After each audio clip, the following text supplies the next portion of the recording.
A'udzubillahi samiil alimi minasyaitonir rajim.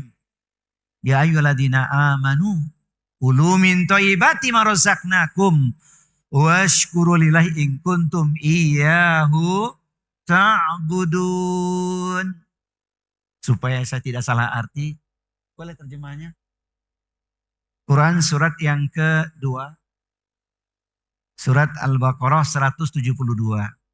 Secara umum maknanya makan yang telah Allah beri rizki, apa yang telah Allah berikan dan bersyukur kepada Allah. Tapi lebih pas maknanya kita lihat di Al-Quran. Karena ini saya tidak sempat tuliskan terjemahannya. Nah yang semakna di Quran surat An-Nahl surat 16 yaitu 114. Makanlah dari rizki yang telah diberikan Allah kepadamu yang halal lagi baik dan bersyukurlah kepada Allah. Adapun di Quran surat Al-Baqarah 172 terjemahan lengkapnya. Tafadhol. Surat Al-Baqarah surat kedua ayat 172. Wahai orang-orang yang beriman, makanlah dari rezeki yang baik yang kami berikan kepada kamu dan bersyukurlah kepada Allah jika kamu hanya menyembah kepadanya. Iya, jadi perintah Allah untuk kita bersyukur. Ini yang pertama. Kemudian yang kedua yaitu syukur menunjukkan pengakuan atas karunia Allah. Quran surat An-Nahl surat 16:53. Wa ma bikum min nikmatin faminallah, dan nikmat apapun, karunia apapun yang datang itu merupakan datang dari Allah. Semuanya datang dari Allah Subhanahu wa taala. Namun ketika menghadapi sesuatu yang tidak menyenangkan, hendaklah bersandar kepada Allah, yaitu bersabar maknanya. Nah di Quran surat An-Nahl surat 16 ayat 78-nya Allah berfirman, dan Allah mengeluarkan kalian dari perut ibu kalian dalam keadaan tidak mengetahui sesuatu pun. Lalu dia memberi kalian pendengaran, penglihatan dan hati agar kalian bersyukur. Ini menguatkan. Kemudian yang ketiga, syukur adalah kunci bertambahnya nikmat. Dan ayat ini tentu kita sangat akrab, familiar, populer, semuanya hafal lah. Yaitu la in syakartum la azidannakum. Ini dia poinnya. Lengkapnya wa itta'adzana rabbukum la in syakartum la azidannakum wa la in kafartum inna adzabi la syadid. Bahasa terjemahan bebasnya, informasikan, kabarkan, let know please. Yang bersyukur pasti ditambah nikmatnya. Namun yang kufur dia akan hancur atau Allah berat dengan siksanya. Itu ringkasnya. Quran surat Ibrahim surat yang ke-14 ayat yang ke-7. Nah bersyukur kita lakukan agar menjadi renungan buat kita. Karena ternyata orang yang bersyukur termasuk golongan hamba yang sedikit namun mulia. Sedikit sekali dari hambaku yang bersyukur. Nah kita termasuk yang mana nih? Mudah-mudahan kita termasuk yang banyak. Banyak bersyukur. Bukan sedikit bersyukur. Saya ingin mengkonklusilah poin ini ya. Supaya dapat pesan moralnya. Yang bersyukur makmur. Bersyukur mengubur risau dan galau. Yang tak bersyukur niscaya akan hancur. Kalas. Kemudian yang berikutnya. Kiat agar selalu bersyukur kepada Allah Subhanahu wa taala. Syukur itu mudah diucapkan. Namun wajib diamalkan. Syukur mudah diucapkan, wajib diamalkan. Jadi yang pertama, ketika kita mengenali dan menyadari nikmat Allah, maka kita akan jadi hamba yang bersyukur. Seringlah merenungi nikmat yang telah Allah beri. Terutama iman, kesehatan, keluarga, rizki, udara, waktu dan lain-lain. Ada ungkapan menarik dari para mu'alaf itu. Mereka katakan, betapa tidak bersyukurnya kalian. Sejak lahir telah menjadi muslim. Meskipun orang mengatakan Islam keturunan. Kami perlu perjuangan yang panjang untuk mendapatkan hidayah Islam. Bukan cuma derita kami alami, tapi lebih daripada itu dijauhkan dari keluarga. Maka kita yang sudah lahir Muslim, kalau tak menikmati syukur itu alangkah ruginya. Itu diantara ucapan para mu'alaf itu. Sungguh bersyukur kalian sejak lahir sudah menjadi Muslim. Kami perlu perjuangan yang panjang untuk mendapatkan hidayah Islam. Ini dia. Makanya di Quran disebutkan pada surat Ibrahim, surat 14:34. Wa in ta'uddu ni'matallahi la tuhsuha. Innal insana ladzalumun kafar. Dan jika kalian menghitung nikmat Allah, niscaya kalian tidak akan mampu menghitungnya. Tetapi manusia banyak yang zalim dan mengingkari nikmat Allah Subhanahu wa ta'ala. Alas. Kemudian yang kedua, membiasakan lisan mengucapkan hamdalah. Karena ucapan ini kadang-kadang tidak refleks dilakukan. Tapi kalau sudah biasa dilakukan dalam segala keadaan dia katakan alhamdulillah. Yang paling jarang orang sering ucapkan alhamdulillah itu kapan tuh? Mohon maaf nih, bangun tidur ku terus. Itu terbukti tidak alhamdulillah itu. Mestinya bangun tidur, ku terus berdoa. Alhamdulillahilladzi ahyana ba'dama amatana wa ilaihi nusyur. Begitu seharusnya. Jadi jangan bangun tidur ku terus mandi, jangan. Bangun tidur ku terus berdoa. Begitu mestinya. Gimana hari ini usahanya? Alhamdulillah. Jangan bilang boncos. Jadikan ucapan alhamdulillah sebagai zikir harian dalam segala keadaan. Alhamdulillah ala kulli hal begitu. Kemudian yang ketiga, melihat ke bawah dalam urusan dunia. Penting ini. Saya menyebutnya ini M yang ketiga. Supaya mudah mengingatnya ya. Melihat ke bawah dalam urusan dunia. Dalam hadis Muslim Nabi mengatakan, unduru ila man huwa asfala minkum wala tanduru ila man huwa fawqakum fa innahu ajdaru alla tazdaru ni'matallahi alaikum. Lihatlah orang yang di bawah kalian dalam hal dunia dan jangan melihat orang di atas kalian, karena itu lebih patut atau lebih tepat agar kalian tidak meremehkan nikmat Allah yang telah diberikan kepada kalian. Maknanya bukan tak boleh kita lihat ke atas. Bolehlah lihat ke atas. Bagaimanakah keteladanan seseorang, kesolehan seseorang, kedermawanan seseorang, pendek kata akhlak baik seseorang, lihat ke atas. Urusan dunia sebagai motivasi, memacu diri, boleh. Misal, mengapa dia sukses? Mungkin dia lebih kerja keras, kerja ikhlas, kerja cerdas, kerja tuntas. Sebagai motivasi saja. Tapi ketika sudah kita lakukan, hasil sudah kita dapatkan tak sesuai harapan, ingat, lihatlah ke bawah. Karena ternyata kita bukan orang yang paling susah. Datang juga kopinya. Ini kalau sudah datang kopi ada syair berikutnya ini. Memang nikmat secangkir kopi. Apalagi ada sepotong roti. Sambung terus silaturahmi. Panjang umur luas rezeki. Pertanyaannya mana?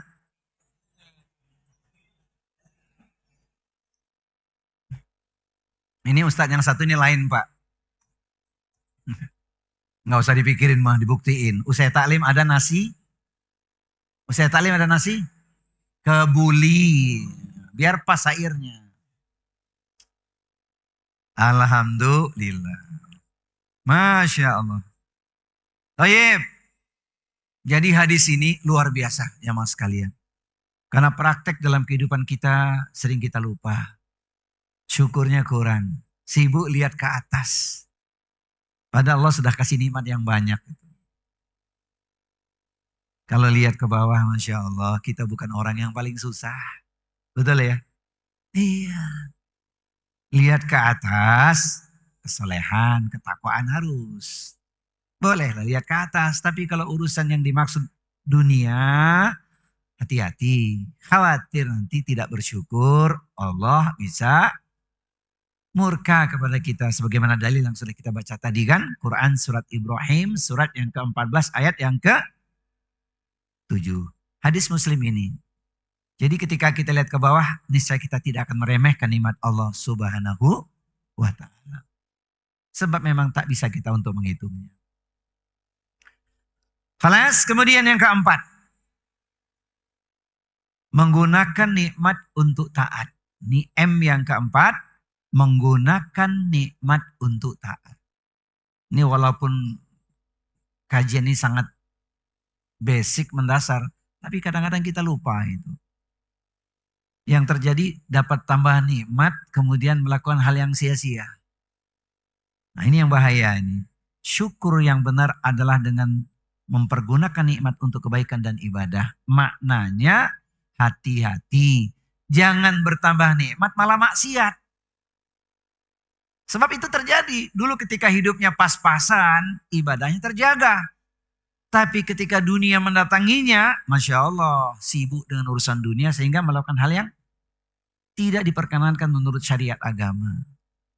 Sebab lawanan taat itu memang maksiat. Lawanan taat adalah maksiat. Gunakan untuk kebaikan dan ibadah. Jadi syaratnya nikmat digunakan untuk ketaatan, untuk kebaikan, artinya untuk ibadah. Kemudian yang kelima, sebab ini tema kajian hari ini cukup panjang nih. Mudah-mudahan jam 9 selesai. Sampai waktu syuruk ya. 1 jam bermakna insya Allah. 1 jam berikut tambahannya. Nah yang kelima jamaah sekalian, pecinta ilmu perindu surga. Memanjatkan doa agar diberi hati yang bersyukur. Lafaz ini mungkin sebagian kita belum mengamalkan ketika sholat. Di penghujung sebelum salam. Dan ini wasiat Rasulullah kepada sahabat Mu'adz bin Jabal. Rasulullah bersabda kepada Mu'adz bin Jabal, "Ya Mu'adz, demi Allah, aku mencintaimu.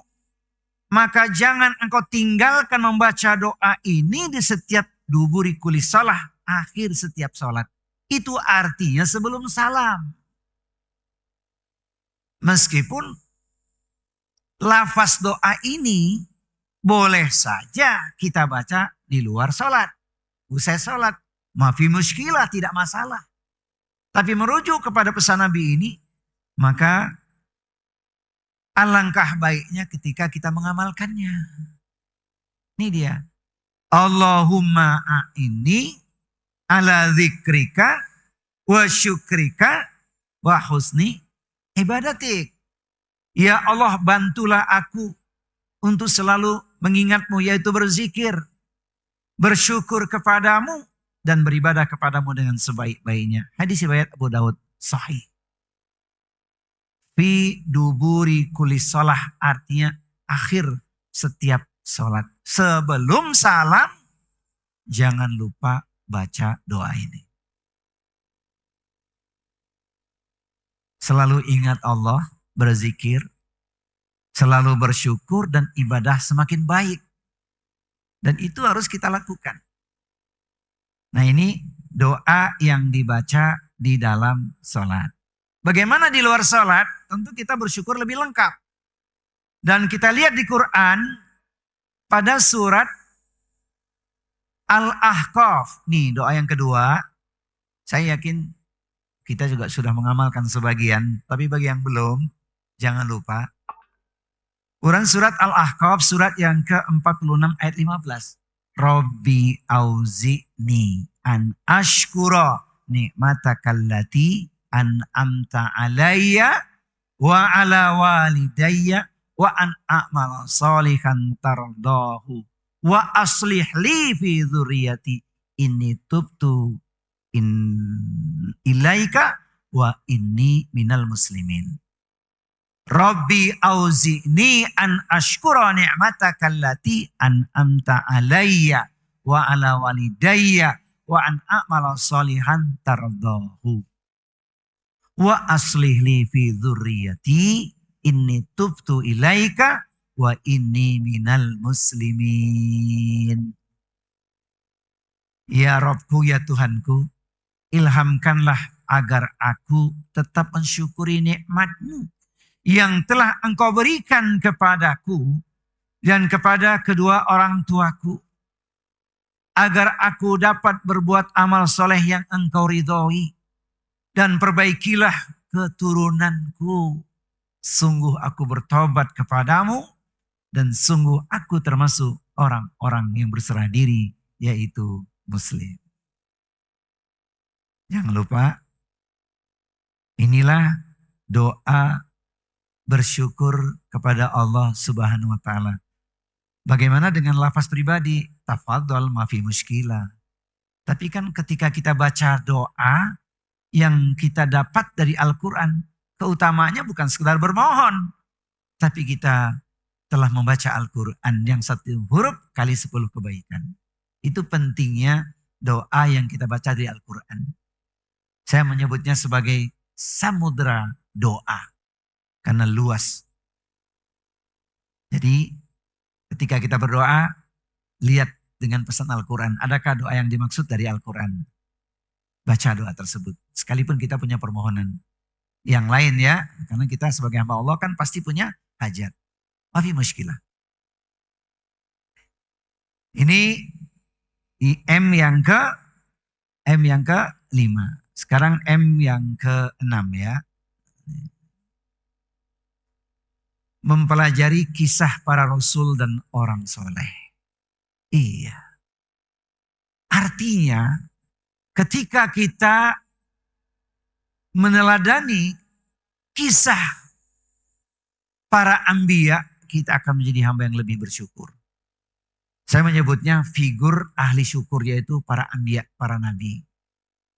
Karena langsung kita dapatkan bagaimanakah keteladanan dari para anbiya itu, kesabaran yang telah diukir dalam kehidupan mereka. Pertama tentu Nabi Muhammad Sallallahu Alaihi Wasallam. Sebab beliau memang suri teladan terbaik. Suri teladan terbaik adalah Rasulullah Muhammad Sallallahu Alaihi Wasallam. Dan lafaz syukur itu terucap dari lisan beliau. Walaupun diampuni dosanya alias maksum, tak punya dosa beliau, tetap rajin sholat malam. Ketika ditanya oleh Aisyah radhiyallahu anha, ya Rasulullah, bukankah engkau pasti masuk surga? Tak ada dosa bagi dirimu, tapi sholat malam hampir semalam suntuk. Maka beliau menjawab, afala akuna abdan syakura. Apakah aku tak boleh menjadi hamba yang bersyukur? Jadi syukur kita baru dapat dikatakan nyata kalau kita istiqomah menjaga sholat tahajud kita. Itu dia. Kalau kita sudah istiqomah menjaga sholat tahajud kita, insya Allah itulah syukur yang nyata. Sebagaimana pesan Rasulullah SAW yang beliau lakukan sampai kakinya bengkak-bengkak. Itu artinya Rasul melakukan sholat malamnya bukan sepertiga malam akhir saja. Kita tak usahlah sepertiga malam awal, tengah, akhir. Akhir saja. Yang hari ini subuh kita makin maju. Maka jangan salah setel alarm. Setel alarm bahaya ya. Jangan setel jam 4.20. Setelah jam 2.40. Jangan setel alarm 5.03, tapi setelah 3.05. Itu kaki Nabi sampai bengkak-bengkak. Allah alam di sini ada nggak yang kakinya bengkak juga? Ada juga sih kaki yang bengkak ini. Nggak, saya bertanya karena sedang terjadi pada diri saya ini, terus terang. Qadarullah. Tak apa-apa ya, kalau bengkak kaki mah tak masalah, asal jangan bengkak mata saja. Kalau mata bengkak berarti banyak tidur itu. Padahal ayatnya kanu qalilan minal laili mayahja'un wabil ashari hum yastaghfirun. Mereka sedikit sekali tidur pada waktu malam, jelang datang waktu fajar memohon ampun kepada Allah Subhanahu wa taala. Semoga kita istiqomah menjaga salat tahajud kita. Amin ya rabbal alamin. Karena itu karakter ahli surga. Pak Bayu tolong dibuka ayat berikut ini. Karena ini saya ingat di sini poinnya ya. Yaitu di Quran suratnya surat Ali Imran. Surat 3, 2 ayat sekaligus dibaca. Ini karakter ahli surga itu yang dia jaga salat malamnya, salat tahajudnya dan istighfarnya. Quran surat 3 Ali Imran 16-17. Saya tidak nukilkan di slide. Tiba-tiba terlintas saja di kepala saya. Ya, surat Al-Imran surat ketiga ayat 16 dan 17. Yaitu orang-orang yang berdoa, ya Tuhan kami benar-benar beriman, maka ampunilah dosa-dosa kami dan lindungilah kami dari azab neraka. Juga orang-orang yang sabar, orang yang benar, orang yang taat, orang yang menginfakkan hartanya, dan orang yang memohon ampunan pada waktu sebelum fajar. Nah itu dia. Jadi amalan ahli surga itu dia tuh.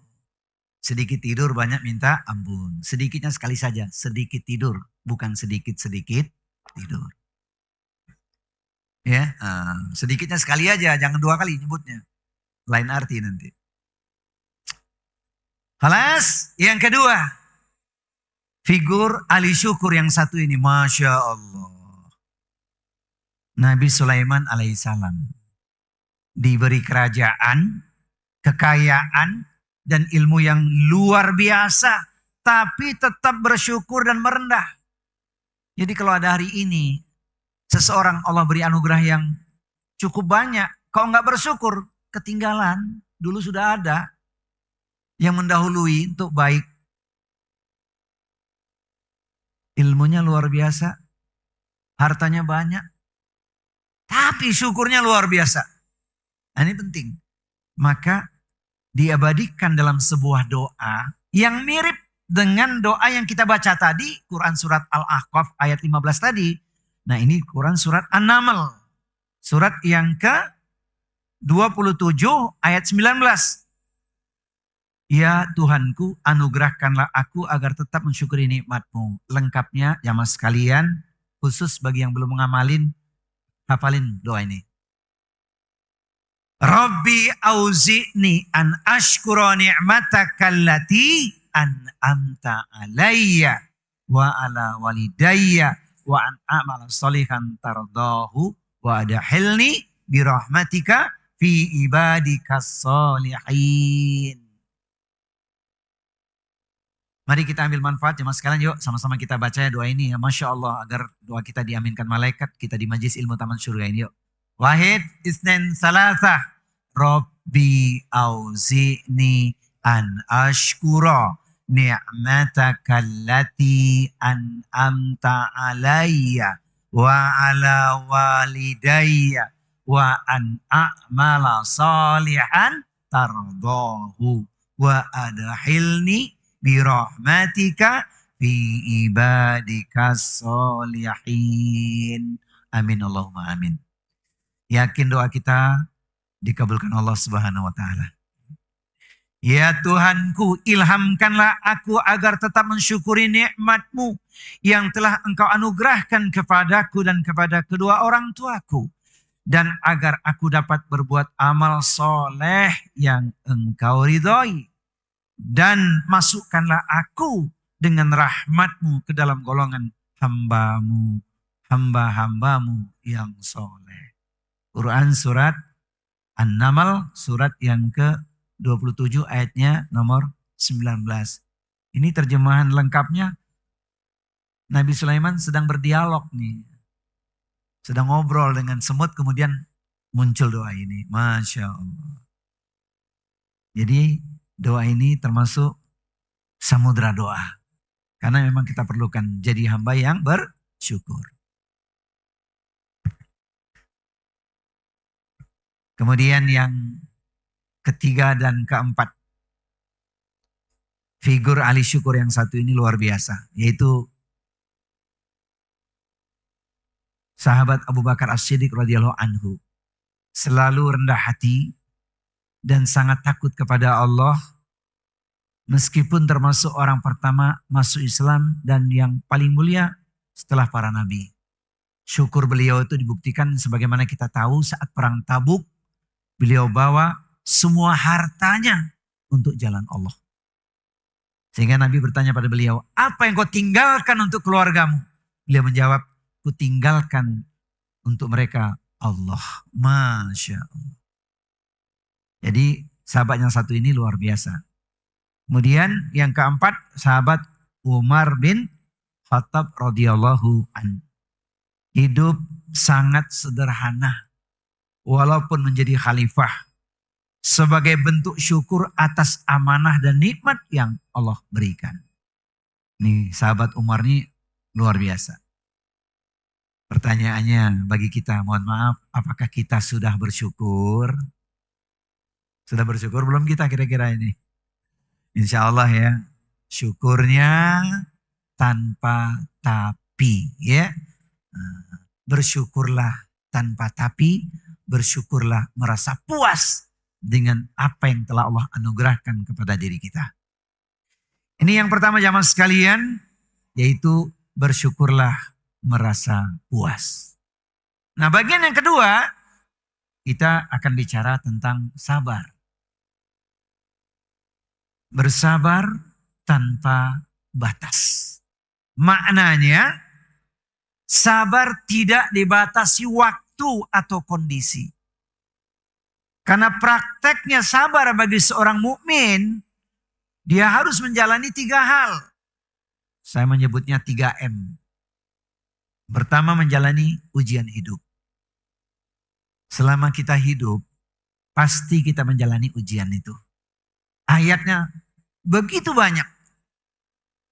Dan yang sering dibaca adalah ayat ini karena memang kita alami dalam hidup. Quran surat Al-Baqarah surat yang kedua ayat di nomor 155. Walanabluwannakum bisyai'in minal khaufi wal ju'i wa naqsi minal amwali wal anfusi wat thamarati wa basyiris sabirin. Sungguh kalian pasti akan diuji dengan ketakutan, kelaparan, kekurangan harta, kehilangan jiwa, dan tidak ada buah-buahan. Namun berikan kabar gembira kepada orang-orang yang sabar. Kita sudah mengalami itu. Pernah ketakutan, pernah kelaparan, pernah kekurangan harta, bahkan kehilangan jiwa orang-orang yang kita cintai. Dari sini saya melihat wajah-wajah yatim piatu. Termasuk saya juga. Iya. Orang yang paling kita cinta orang tua kita. Maka yang masih punya orang tua, masih punya mertua, Masya Allah. Syukuri nikmat itu. Bagi yang sudah tidak punya orang tua tuh, kadang muncul rasa sesal itu.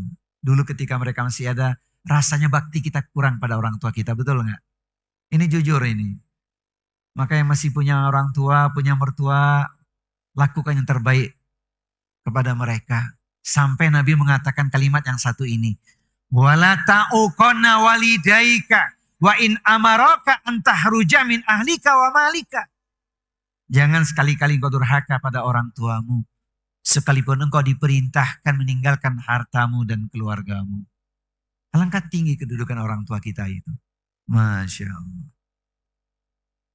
Jadi yang masih punya orang tua, sayangilah mereka. Bahagiakan mereka. Maksimal apa yang kita bisa. Nah, tolong dibuka Pak Bayu. Quran surat 29. Karena ujian dalam hidup itu pasti. Surat yang ke-29. Ayatnya di nomor yang kedua. A'udzubillahi sami'il alimi minasyaitonir rajim. Ahasiban nasu ayyutraku ayyakulu amanna wa hum la yuftanun. Quran surat yang ke-29 ayat di nomor yang kedua. apakah manusia mengira bahwa mereka akan dibiarkan hanya dengan mengatakan, kami telah beriman dan mereka tidak diuji. Jawabannya, ayat yang ketiga. Lanjutkan. Dan sungguh kami telah menguji orang-orang sebelum mereka, maka Allah pasti mengetahui orang-orang yang benar dan pasti mengetahui orang-orang yang dusta. Walaqad fatanna alladzina min qablihim wala ya'lamanna Allahu alladzina shadaqu wala ya'lamanna al-kadzibin. Allah telah menguji orang sebelum kita dengan ujian yang jauh lebih berat. Maka akan terlihat siapakah orang yang jujur dan siapakah orang yang dusta. Orang beriman pasti diuji, ujian dalam hidup. Yang masing-masing orang mengalami hal yang tak sama. Itu dia. Ini kalau ngomongin dalil ujian dalam hidup ini banyak. Maka terlihatlah siapakah orang yang bisa menerima. Alladzina idza asabatuhum musibah qalu inna lillahi wa inna ilaihi raji'un. Adalah mereka yang ketika ditimpa musibah, dia mengatakan ucapannya, sesungguhnya kami hanyalah milik Allah dan akan kembali kepada Allah. Jadi kalau ada yang lepas dari kehidupan kita, tak usah risau, tak usah galau, karena itu merupakan ketentuan Allah. Serius, nanti kita luaskan di nomor yang lainnya. Karena ada hubungan dengan ayat itu yang akan kita baca nanti. Baik jamaah sekalian. Jadi menjalani ujian hidup. Siap-siaplah kita terima ujian itu. Yang namanya musibah. Satu lagi ayatnya nih penting. Karena kita harus kuat menghadapi ujian dalam hidup ini. Quran surat Al-Hadid. Surat yang ke-57. Ayat di nomor 22. Ma asaba min musibatin fil ardi wala fi anfusikum illa fi kitabin min qabli an nabra'aha inna dzalika 'alallahi yasir. Quran surat Al-Hadid surat yang ke-57 ayat di nomor 22. Setiap bencana yang menimpa di bumi dan yang menimpa dirimu sendiri semuanya telah tertulis dalam kitab Lahu Mahfuz. Sebelum kami mewujudkannya, sungguh yang demikian itu mudah bagi Allah. Iya. Kalau sudah gitu gimana tuh Pak? Ambil perisainya, ambil senjatanya, ambil penawarnya. Penawarnya tak jauh ayat yang berikutnya. Kalau tadi surat Al-Ankabut pasti diuji, jawabannya orang sebelum kita ujiannya lebih berat. Nah sekarang ayat lanjutannya juga jawabannya. Likaila ta'sau ala ma fatakum wala tafrahu bima atakum wallahu la yuhibbu kulla muhtalin fakhur. Ayat 23. Agar kamu tidak bersedih hati terhadap apa yang luput dari kamu dan tidak pula terlalu gembira terhadap apa yang diberikannya kepadamu. Dan Allah tidak menyukai setiap orang yang sombong dan membanggakan diri. Nah, jadi pasti Pak, kita alami itu yang namanya ujian. Sudah tahu ilmunya, jangan risau. Karena tak mungkin kita bisa meraih semua impian kita. Tak mungkin, itu sunatullah. Tapi ketika Allah berikan nikmat pada kita, jangan terlalu gembira. Khawatir kita menepuk dada. Maka muncullah kesombongan diri. Taib, M yang kedua. Bersabar tanpa batas bagi seorang mukmin, seorang muslim adalah menjalani ketaatan. Quran surat An-Nisa surat yang keempat 59. Orang beriman. Quran surat An-Nisa 4 ayatnya 59. Perintah untuk orang beriman. Ya ayyuhalladzina amanu atiiullah wa atiiur rasul wa ulil amri minkum. Terjemahan lengkapnya. Ayat 45 itu. 59. Quran surat An-Nisa surat yang keempat ayat di nomor 59. Wahai orang-orang yang beriman, taatilah Allah dan taatilah Rasul Muhammad dan ulil amri, pemegang kekuasaan di antara kamu. Kemudian, jika kamu berbeda pendapat tentang sesuatu, maka kembalikanlah kepada Allah, Al-Quran, dan Rasul sunnahnya. Jika kamu beriman kepada Allah dan hari kemudian, yang demikian itu lebih utama bagimu dan lebih baik akibatnya. Mengurai poin M yang kedua ini cukup luas. Hendaknya kita melihat apakah kita sudah sabar dalam ketaatan.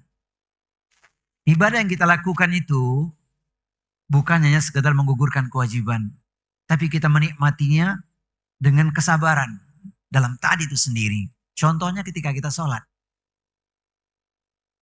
Taat dalam sholat, sabarnya apa? Upaya untuk sholatnya tidak istiqjal, tidak tergesa-gesa. Sholatnya tumakninah. Baru sabar dalam taat menunaikan sholat. Sabar dalam ketaatan ketika puasa. Tidak hanya lepas haus dan dahaga saja, bukan. Tapi bagaimana menahan diri, emosinya terkendali. Sabar menjalani ketaatan dalam zakat. Tidak hanya mengatakan, yang penting sudah zakat. Sementara angkanya tidak dihitung, berapa mesti dia keluarkan zakatnya. Misal zakat dihitung, yang dikeluarkan 1 M. Dia mesti keluarkan 25 juta, 2,5%-nya. Kalau hanya dia keluarkan 10 juta, 20 juta, belumlah dia taat menjalani kesabaran. Sabar dalam taatnya belum sempurna. Jadi luas sekali itu ya, sabar dalam ketaatan itu. Sudah kita lakukan tapi sudah sempurnakah taat kita? Sabarnya sudah sempurna belum dalam ketaatannya? Ibadah haji dilakukan, apakah tidak dia langgar? Kalau dia masih langgar, rofas, fusuk, jidal, maka belum sabar dalam ketaatan ketika menunaikan ibadah haji. Begitulah seterusnya. Dalam aktivitas kehidupan kita yang namanya ibadah yang kita lakukan harus tetap dilandasi dengan sabar menjalani ketaatan itu. Jadi kalau enggak sempurna taatnya, maka belum dikatakan dia telah melakukan dengan ketaatan. Banyaklah ya hal dalam hidup kita yang kita lakukan yang penting. Pokoknya kan sudah. Itu baru merasa namanya. Merasa taat. Tapi belum sepenuhnya menjalani ketaatan. Saya copy paste dari para ustadz yang sudah menyampaikan di sinilah. Baru merasa bersabar. Tapi belum sabar yang sesungguhnya. Baik. Kita ringkas. Ini masih panjang nih. Mumpung ketemu kan. Kemudian M yang ketiga, sabar menahan diri dari maksiat. Ayat ini yang jadi fitnah zaman hari ini. Quran surat Al-Ma'idah surat 5 ayat 90. Quran surat Al-Ma'idah surat 5 ayat 90. Inilah fitnah zaman hari ini yang terjadi di negeri kita. Larangannya jelas, tapi masih dilanggar juga. Dia belum sabar menahan diri dari maksiat. Betul. Wahai orang-orang yang beriman, sesungguhnya minuman keras, berjudi, berkurban untuk berhala, dan mengundi nasib dengan anak panah adalah perbuatan keji dan termasuk perbuatan setan. Maka jauhilah perbuatan-perbuatan itu agar kamu beruntung. Wah, ini luas banget nih ayat ini. Masya Allah. Itu yang terjadi hari ini, ujian yang berat itu. Jadi nggak cukup cuman menjalani sabar dalam ujian hidupnya, ditimpa musibah kuat. Perintah dilakukan, tapi masih STMJ juga. STMJ, sholat terus, maksiat juga. Ah ini, maka sabarnya belum lengkap itu. Padahal kalau ingat pesan Nabi, kemudian direfleksikan dalam kehidupan pribadi, niscaya tidak melakukan maksiat karena ancamannya berat. Iyyakum wal maksiata fa inna bil maksiati halasuhtullah. Jangan kau lakukan maksiat, jauhi maksiat. Karena Allah akan turun dengan kemurkaannya. Apa nggak ngeri kita sedang maksiat nyawa dicabut? Itu kan yang paling ngeri kan? Dan kisah itu diceritakan agar kita sadar. Jangan iseng-iseng bermaksiat. Sedang melakukan dosa, wassalam hidupnya. Naudzubillah min dzalik. Inna rajula la ya'malu zamanat tawil bi amalin ahlil jannah. Summa yuhtamu lahu amalu bi amalin ahlin nar. Dahulu ada seorang melakukan perbuatan orang-orang ahli surga. Amal solehnya luar biasa. Seolah surga tinggal sejengkal di hadapannya. Apa yang terjadi? Dia berbuat dosa. Ketika sedang melakukan dosa tersebut, nyawanya dicabut. Habis sudah amalnya. Na'udzubillah min dzalik. Ini ngomongin poin yang ketiga ini perlu kita buka ayatnya. Satu ini supaya kita tidak iseng-iseng bermaksiat. Karena dampak buruknya bukan menimpa kita saja. Tapi menimpa banyak orang. Bahkan menimpa negerinya. Surat ini harus kita baca sebagai rambu-rambu. Warning, jangan iseng-iseng bermaksiat. Quran surat nomor 8. Ayat yang ke-25. A'udzubillahi samiil alimi minasyaitonir rajim. Wattaqu fitnata la tusibanal ladzina dzalamu minkum khassah. Wa'lamu annallaha syadidul iqab. Surat Al-Anfal, surat yang ke-8, ayat di nomor 25. Dan peliharalah dirimu dari siksaan yang tidak hanya menimpa orang-orang yang zalim saja di antara kamu. Ketahuilah bahwa Allah sangat keras siksanya. Saat kita maksiat, dampaknya tidak nimpa diri kita saja. Diri kita, skup terkecil, keluarga kita, lingkungan, masyarakat sosial kita, bahkan negeri kita. Maka jangan heran kalau Allah timpakan hal yang tidak menyenangkan berupa iqab kelas dunia. Iqab kelas dunia itu namanya persekot. Yang musibah datang bertubi-tubi. Dulu ada yang namanya air membumbung tinggi disebut orang tsunami. Ada bumi bergerak kencang namanya gempa bumi. Ada letupan gunung namanya erupsi. Ada air bah namanya banjir bertubi-tubi. Ada yang namanya pancaran api yaitu kebakaran yang bertubi-tubi. Masya Allah. Maka kita berlepas diri. Jangan iseng-iseng bermaksiat. Khalas. Lembar berikutnya. Mengapa harus bersabar? Jawabannya sama. Sabar adalah perintah Allah. Itu perintah Allah. Kalau sudah perintah Allah tentu kita lakukan. Boleh dibaca lengkapnya? Ali Imran surat yang ketiga ayatnya nomor 200. Wahai orang-orang yang beriman bersabarlah ila akhir ayat. Jadi Wahai ada ya perintah Allah. Lanjut. orang-orang yang beriman, bersabarlah kamu dan kuatkanlah kesabaranmu dan tetaplah bersiap siaga di perbatasan negerimu dan bertakwalah kepada Allah agar kamu beruntung. Kelas. Kurang apa lagi coba? Yang bersabar pasti beruntung ya kan? Saya ringkas. Sabar adalah jalan menuju surga. Maka kata sabar luas tanpa batas itu kita dapatkan dari ayat ini. Buka Quran surat Az-Zumar, surat yang ke-39 ayat 10. Kita temukan kata innama yuwaffas sabiruna ajrahum bighairi hisab. Hanya orang-orang yang bersabarlah yang dicukupkan pahala mereka tanpa batas. Maka mulai hari ini teman-teman sekalian, jamaah pecinta ilmu rindu surga, hati-hati ya. Jangan katakan, sorry bro, sabar itu ada batasnya.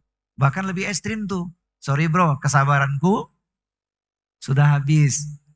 Enggak ada itu. Sabar itu luas tanpa batas.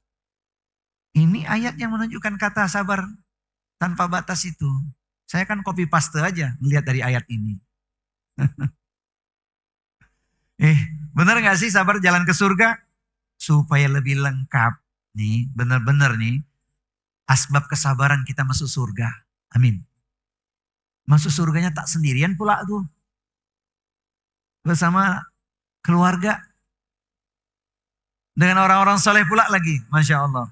Supaya lengkap ya. Rewardnya lihat Quran surat 13. Surat 13 ayatnya nomor 23-24. A'udzu billahi samii'il 'aliim minasyaitonir rajim. Jannatu 'adnin yadkhulunaha wa man salaha min abaihim wa azwajihim wa dzurriyyatihim wal malaikatu yadkhuluna 'alaihim min kulli bab. Salamun 'alaikum bima sabartum fanni'ma uqbaddar. Quran surat 13 Ar-Ra'd ayat di nomor 23-24. Yaitu surga Aden. Mereka masuk ke dalamnya bersama dengan orang yang soleh dari nenek moyangnya, pasangan-pasangannya, dan anak cucunya. Sedang para malaikat masuk ke tempat-tempat mereka dari semua pintu sambil mengucapkan, selamat sejahtera atasmu karena kesabaranmu, maka alangkah nikmatnya tempat kesudahan itu. Baik. Sering-sering dibaca itu ayatnya. Ayat yang menenteramkan hati kita, Masya Allah. Saya menyebutnya itu nikmat yang tak bertepi itu. Karena apa? Surga impian kita bersama keluarga. Amin Allahumma amin. Baik. Yang ketiga, sabar menunjukkan keimanan yang kuat. Nabi bersabda, sabar adalah cahaya. As-sabru nurun. Cahaya yang menyinari. Hadis riwayat Muslim. Ringkasnya kemudian yang keempat, sabar mendatangkan pertolongan Allah. Sebagaimana ayat yang satu ini kita juga sangat akrab, familiar, populer. Ya ayyuhalladzina amanu sta'inu bisabri wassalah. Innallaha ma'as-sabirin. Saya ulang ini karena ini ayat-ayat di atas ini perlu kita jadikan sebagai catatan. Saya ulang sekali lagi. Wahai orang-orang yang beriman, mohonlah pertolongan dengan sabar dan sholat. Sesungguhnya Allah beserta orang-orang yang sabar. Allah membersamai orang-orang yang sabar. Tadi sudah kita baca, sekarang kita ulang lagi. Pesannya adalah innama yuwaffas sabiruna ajrahum bighairi hisab. Iya. Inilah dalil kuat mengapa kita harus bersabar. Dalam hadis Bukhari Muslim, Nabi mengatakan ini yang disebut dua sayap kehidupan. Dua sayap kehidupan bagi seorang muslim adalah bersyukur dan bersabar. Nabi mengatakan, ajaban li amril mu'min, inna amrahu kullahu khair. Walaysa dzaka li ahadin illa lil mu'min. Sungguh menakjubkan urusan orang mukmin. Elok nian kata kami, rancak bana kece urang awak. Saya pisan kata orang Sunda. Api tenan kata orang Jawa. Bagus jasa kata orang Tangerang. Cakep banget kata orang Betawi. Very good kata jamaah al-ukhuwah. Kenapa? Jika diberi nikmat ia bersyukur. Fakana khairan lahu, itu baik baginya. Wa inna sabar, jika ditimpa musibah ia bersabar, itu pun baik baginya. Fakana khairan lahu. Jadi dua sayap kehidupan orang mukmin adalah bersyukur dan bersabar. Saya lihat dari sini wajah-wajah ahli syukur dan ahli sabar semua ini. Jadi kalau sabar masih dilanjut ya. Iya, mumpung ketemu kita ya. Iya. Ini juga sudah diringkas-ringkas nih, Mah. Baik, jamaah sekalian, karena subuh kita maju. Kita tambahkan sama dengan tadi kajian tentang bersyukur, sekarang figur ahli sabar. Ada figur ahli sabar. Nah, kita sudah paham tuh, kita bukalah dalilnya kan. Baik. Berikut beberapa figur ahli sabar. Siapa lagi kalau bukan Nabi Ayub? Ini kisah ini diceritakan berulang-ulang nih. Seorang Nabi Ayub alaihissalam diuji Allah dengan kehilangan harta, anak-anaknya, kemudian menderita penyakit yang parah bertahun-tahun. Namun beliau tidak mengeluh, tidak marah, tetap beribadah dan tetap bersyukur pula. Masya Allah. Kisah ini kalau dibaca menyadarkan kita, ujian kita tak seberapa. Quran surat Sad, surat yang ke-38, ayatnya 41 sampai 44. Mau dibaca nggak apa-apa Pak Bayu? Mumpung kita ngomongin sabar ya. Supaya lebih sabar. Jadi kita baca kisah ini agar menyadarkan kita, kita sudah termasuk ahli sabar atau belum? Kan gitu. Yuk. Dan ingatlah akan hamba kami Ayub ketika dia menyeru Tuhannya. Sesungguhnya aku diganggu setan dengan penderitaan dan bencana. Allah berfirman, hentakkanlah kakimu. Inilah air yang sejuk untuk mandi dan untuk minum. Dan kami anugerahi dia dengan mengumpulkan kembali keluarganya. Dan kami lipat gandakan jumlah mereka. Sebagai rahmat dari kami dan pelajaran bagi orang-orang yang berpikiran sehat. Dan ambillah seikat rumput dengan tanganmu, lalu pukullah dengan itu, dan janganlah engkau melanggar sumpah. Sesungguhnya kami dapati dia Ayub, seorang yang sabar. Dialah sebaik-baik hamba, sungguh dia sangat taat kepada Allah. Diabadikan di Quran bagaimana ketika dia berdoa memohon kepada Allah Subhanahu wa taala, dan doa itu luar biasa. Quran surat Al-Anbiya surat yang ke-21 ayatnya nomor 83. Wa ayyuba idz nada rabbahu anni masaniyadurru wa anta arhamur rahimin. Quran surat Al-Anbiya surat yang ke-21 ayat di nomor 83. Dan ingatlah kisah Ayub ketika dia berdoa kepada Tuhannya. Ya Tuhanku, sungguh aku telah ditimpa penyakit.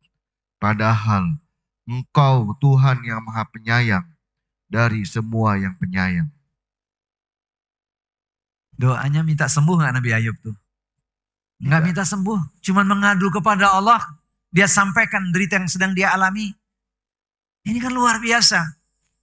Kita kalau berdoa, memohon pada Allah, bukan sekedar mengadu, tapi kita minta solusi kan. Ya kita bukan nabi.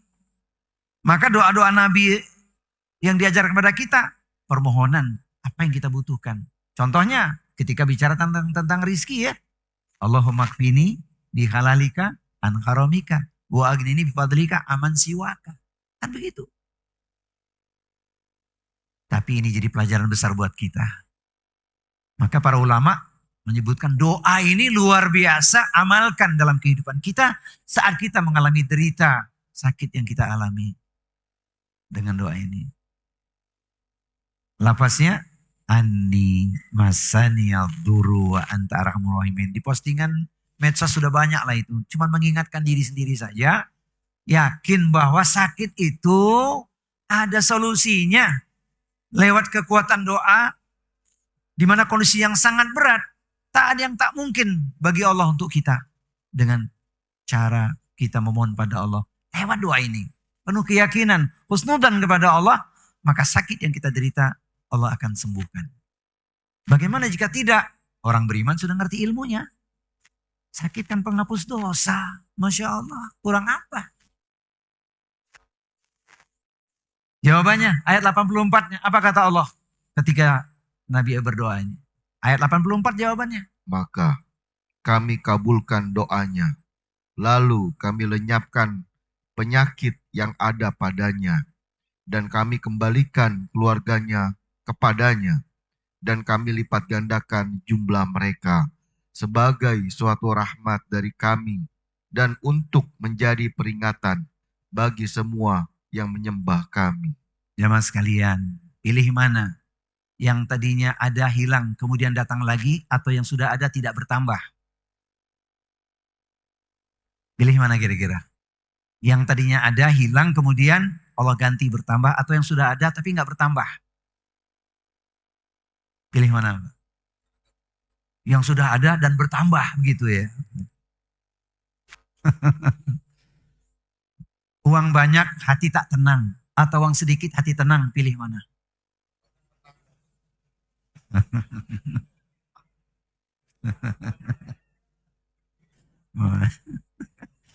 Itu di majelis manapun jawabannya sama. Biar uang banyak asal hati tenang katanya. Iya manusiawi lah ya kan. Kan yang penting bertakwa ya gak? Iya yang penting kan bertakwa. Kata Rasulullah kan begitu ya. La ba'sa bil ghina liman ittaqallaha. Tidak mengapa menjadi orang kaya asalkan bertakwa. Hadis sahih riwayat Bukhari. Pegang kuat-kuat itu. Apalagi yang sudah merasa hari ini Allah berikan kekayaan. Syaratnya wajib orang kaya itu bertakwa. La ba'sa bil ghina liman ittaqallaha. Jadi kalau enggak bertakwa orang kaya, rugi. Berat nanti hisapnya. Ini mendingan kaya bertakwa daripada miskin sombong. Dan memang ada. Sudah miskin sombong pula. Diuji penderitaan tidak ibadah. Sudah susah nggak sholat pula. Itu PR kita. Mat'u kita itu. Di sini masih lihat wajah-wajah orang kaya bersyukur semua ini. Amin. Alhamdulillah. Rencak bana kece orang awak. Lanjut. Yang kedua, Nabi Yusuf alaihissalam sabar dia, penuh keteladanan dalam kesulitan dan fitnah dihianati oleh saudara kandung. Ini yang mengkhianati saudara kandung sendiri, tapi dia tetap sabar, tidak dia balas. Kisah ini kalau dibaca panjang juga ini, tapi itulah yang terjadi. Allah muliakan dirinya, Masya Allah. Saya potong kompas saja ya, ini ngomongin kisah Nabi Yusuf kan panjang juga ceritanya ini. Apa kesimpulannya? Ini figur terindah.